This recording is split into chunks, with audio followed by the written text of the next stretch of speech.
Hi everyone, welcome to Mr. Queen PH, and in today's reading we will see what blessings are coming to you in the next 6 months. Since this is a general reading, it may not resonate for all of you, but if you want to consult with a personal advisor which can give you individualized reading, I highly recommend my new discovery, which is also the sponsor of this video, Psychic Source. Psychic Source is the most trusted psychic service in the industry with over 35 years of experience. They provide intuitive guidance that is available and accessible to anyone through their community of professional and gifted advisors.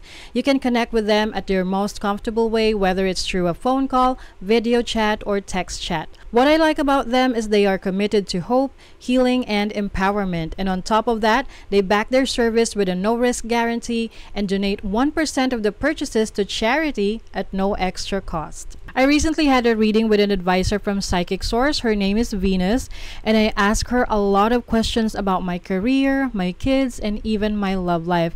And I'm so impressed with her accuracy that really helped me with a major decision that I had to make. And I also gained clarity with my future plans. Now here's the good news. I'm excited to share that Psychic Source is giving an extra special discount to new customers from my channel. This is the best and highest value promotion in the industry, and other psychic brands don't even close. Just go to trypsychicsource.com/MrQueen and use my code MrQueen to try up to 40 minutes with an advisor for just $19.80. That is up to $240 value. 40 minutes will allow you to talk to multiple advisors, and you don't have to use all the minutes in one session. This can help you maximize your time and make the best connection. You can also call the number on the screen to get a reading or scan this QR code to easily access the website. Again, that's trypsychicsource.com/MrQueen, or click the link on my description to connect with an advisor anytime, anywhere. Thank you so much, Psychic Source, for this opportunity. Now, let's go to your reading. Okay, Leo, let's see what are the blessings coming to you in the next 6 months from the time na mapanood mo ang reading na to. Let's see. Leo, blessings in the next 6 months. You have Moth. So ang Moth, this is about your instinct, this is about your intuition, luminosity. So this is also about kaliwanagan. Okay, so you will experience clarity, or maaring magiging madali sa'yo na makapag-decide in the next 6 months whatever major decision na kailangan mong gawin, whether this is about your career, your business, your relationships, or yung direction na gusto mong tahakin. Let's see what else.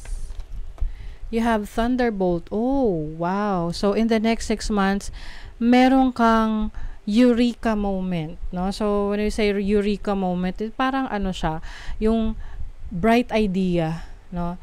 Na mai-instill sa isip mo na, uy, magandang idea yon, uy, magandang subukan yon.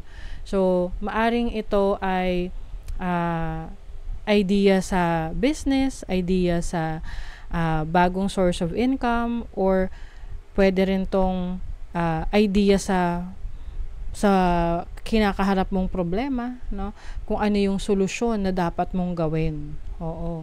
So you will focus on solutions in the next 6 months. I also see na mas magiging open-minded ka, no? So when we say open-minded, marami kang mga i-entertain na ideas na you think ay makakatulong sa'yo to move forward, makakatulong sa'yo na mas umunlad. You have the Whale. So, this is about balance. So, maaring in the past, hindi ka makahanap ng balance sa career mo, sa relationship mo, sa family mo, or even time para sa sarili mo.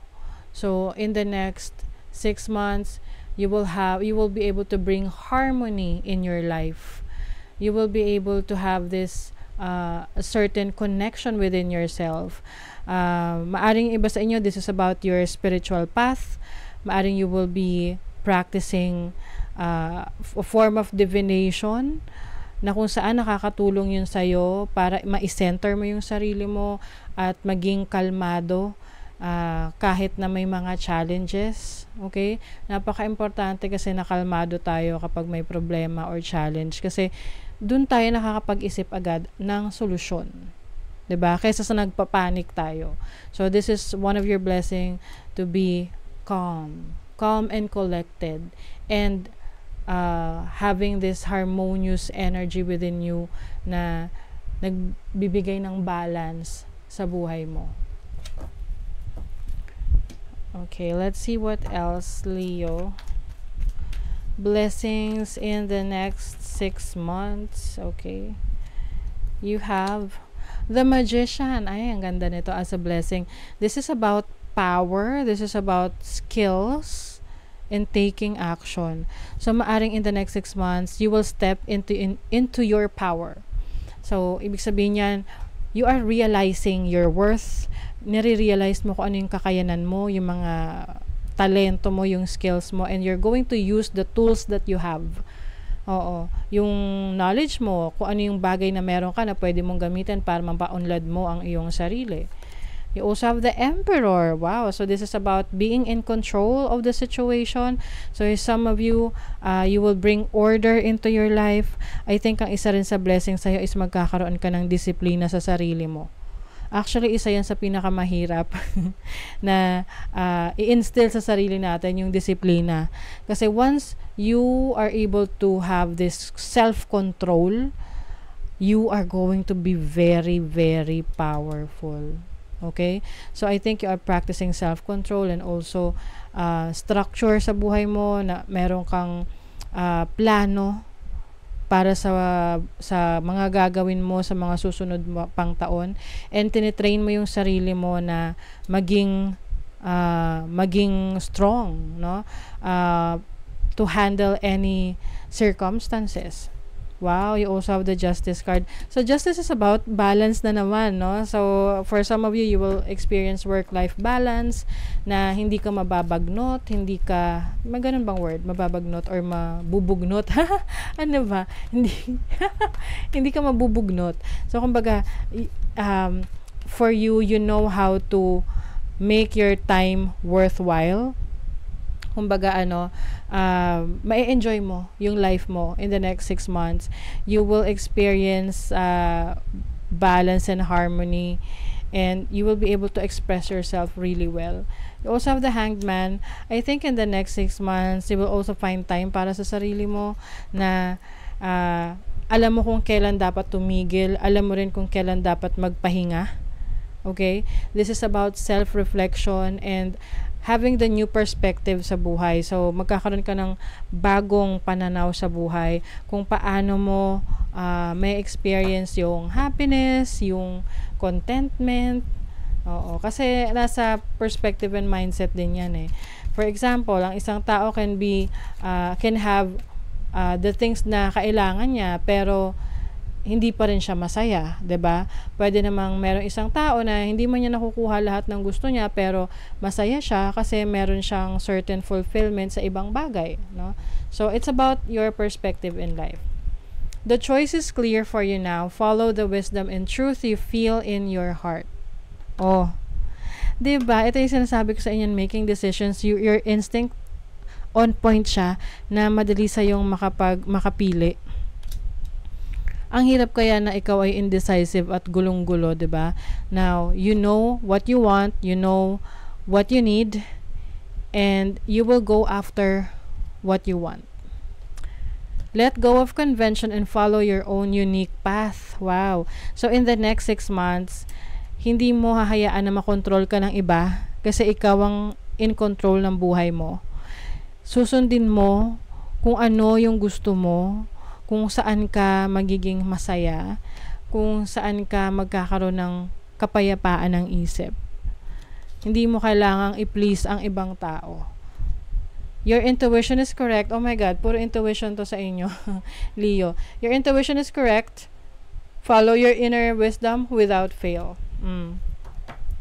Yung inner wisdom mo, yan yung magiging guide mo, Leo.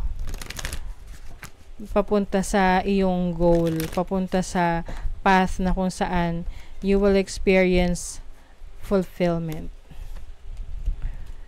Elevate self-worth. You get what you believe you deserve. It's time to raise your standards. So in the next 6 months, you are going to raise your standards. Ibig sabihin na, you will not settle for anything less. Anything na alam mong hindi mo dine-deserve, hindi mo hahayaan na ma-experience mo or mangyari sa'yo. So for you, you know what you want. And meron ding upgrade na mangyayari for you. So, maaring you will upgrade your lifestyle, you will upgrade your choices. Okay? So, that is your reading. Leo, thank you so much. See you again.